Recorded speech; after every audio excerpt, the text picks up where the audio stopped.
Hello everyone, welcome and welcome back to my channel. आज हम discuss करेंगे Asian history के सोर्सेज को कैसे पढ़ना है, एग्ज़ाम से पहले कैसे रिवाइज करना है।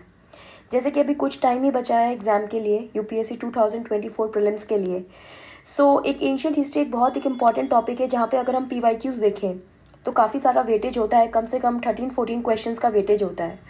और एक ऐसा सब्जेक्ट है जिसमें एफर्ट बहुत ज़्यादा लग जाता है, काफ़ी सारी इन्फॉर्मेशन होती है, याद करने में, सर्च करने में बहुत एफर्ट लग जाता है। तो मैंने कुछ टॉपिक्स देखे हैं जो कि ट्रेंड के हिसाब से जो चल रहे हैं। आई थिंक अगर आप लोग के पास बहुत 20-25 दिन है लगभग सिर्फ हिस्ट्री रिवाइज करने के लिए, तो फर्स्ट आई वुड रिक्वेस्ट कि आप जो पुराना आपने पढ़ा है मॉडर्न हिस्ट्री के अंदर उनको रिवाइज कीजिए। देन आप medieval, ancient and art and culture किसी भी सीक्वेंस में आप इनको रिवाइज कर सकते हैं। ठीक है, इसके अंदर कुछ इंपॉर्टेंट टॉपिक्स हैं जो कि आप चाहो तो पढ़ सकते हो। तो रेड में जो मार्क किया वो मैंने बहुत इंपॉर्टेंट टॉपिक्स हैं। ब्लैक के अंदर जो है वो मोस्टली पीवाईक्यूज के अंदर पूछे गए हैं, कहीं इधर उधर एग्जाम में, स्टेट के एग्जाम में, यूपीएससी के कुछ दूसरे एग्जाम में। और जो ब्लू से मार्क किया गया that is a very less important topic. तो अगर सबसे पहले बात करें चैप्टर नंबर 1-3, ये मोस्टली ऑप्शनल के लिए बहुत ज़रूरी है। तो जो लोग ऑप्शनल करते हैं, जिनका हिस्ट्री ऑप्शनल है, उनको ये टॉपिक पढ़ना चाहिए।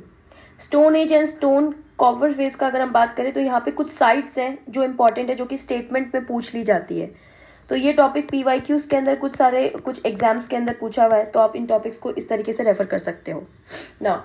अगर चैप्टर नंबर 6 और चैप्टर नंबर 7 की बात करें, these are very important topic.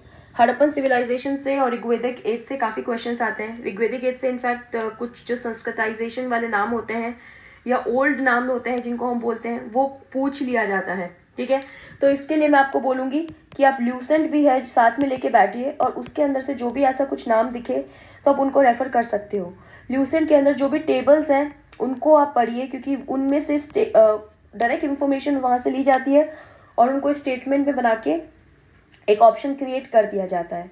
तो आप लूसेंट के अंदर आप टेबल जो है वो रेफर कर सकते हैं इन सभी चैप्टर्स के साथ। लेटर फेदिक वेज के अंदर बात करें तो वहाँ पे जहाँ पे भी ट्रांजिशन होता है एक सोसाइटी से दूसरे सोसाइटी में या इकॉनमी से दूसरे इकॉनमी में, जब ट्रांजिशन होता है तो जो क्वेश्चंस पूछे जाते हैं वो यहीं से पूछे जाते हैं। ठीक है, then let's come to Jainism and Buddhism. This is a favourite area of UPSC. हर साल इसमें से एक या दो क्वेश्चंस डेफिनेटली आते हैं और वो बहुत ही ज़्यादा फैक्चुअल होते हैं।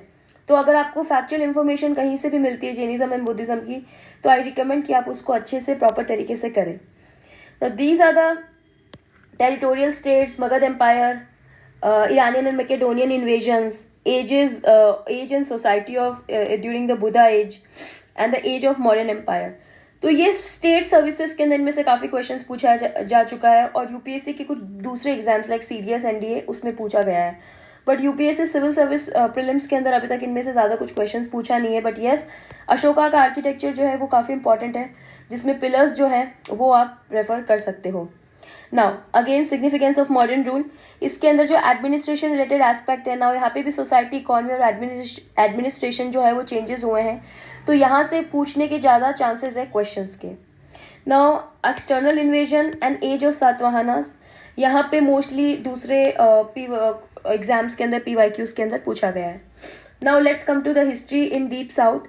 तो ये भी टॉपिक सिमिलरली उसी के लिए इंपॉर्टेंट है और इसके अंदर जो ल्यूसेंट के अंदर जो टेबल दे रखी है, जो जो राजा हुए हैं या जो जो लिटरेचर हुआ है, आप वहाँ से रेफर कर सकते हो। बट यस, इसके अंदर Tamil language and Sangam literature बहुत इंपॉर्टेंट है। आर्ट एंड आर्किटेक्चर में भी ये इंपॉर्टेंट है और ओवरऑल भी यूपीएससी इसमें से कभी ना कभी एक क्वेश्चन तो पूछता ही है।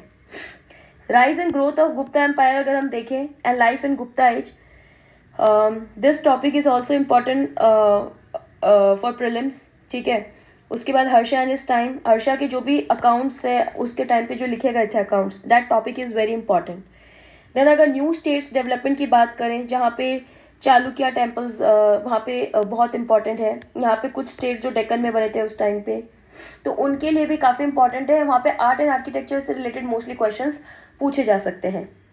Now transformation of ancient phase अगर बात करें तो ये डिक्लाइन होने लगी थी चीज़ें, तो ये टॉपिक जो है वो इतना रेलेवेंट और इतना इम्पोर्टेंट नहीं है। सोशल चेंजेस हुए थे, ठीक है, ज़्यादा चेंजेस नहीं हुए थे, पुराने कुछ चेंजेस चल रहे थे। जहाँ पे बहुत ज़्यादा चेंजेस होते हैं ना कम्प्लीटली सोसाइटी के अंदर, लाइक 6th सेंचुरी बीसी की अगर हम बात करें, तो इसीलिए जैनिज्म एंड बुद्धिज्म बहुत इंपॉर्टेंट है। जहाँ मेजर चेंजेस होगा, कहीं ट्रांजिशन होगा, तो वो टॉपिक ऑटोमेटिकली इम्पॉर्टेंट हो जाता है। ठीक है, तो यही ब्रेकअप था जो मैंने रेफ़र किया था एंड सोचा कि आपके साथ डिस्कस करूं। बट इनके साथ प्लीज़ आई रिक्वेस्ट कि आप ल्यूसेंट भी ज़रूर रेफ़र करें, उसके अंदर टेबल ज़रूर कर लें, क्योंकि वो टेबल्स जो है वो फैक्चुअल इन्फॉर्मेशन आपको देती है एंड आपकी काफ़ी ज़्यादा ऑप्शंस के अंदर हेल्प हो सकेगी। So that's it for today. Thank you so much for listening.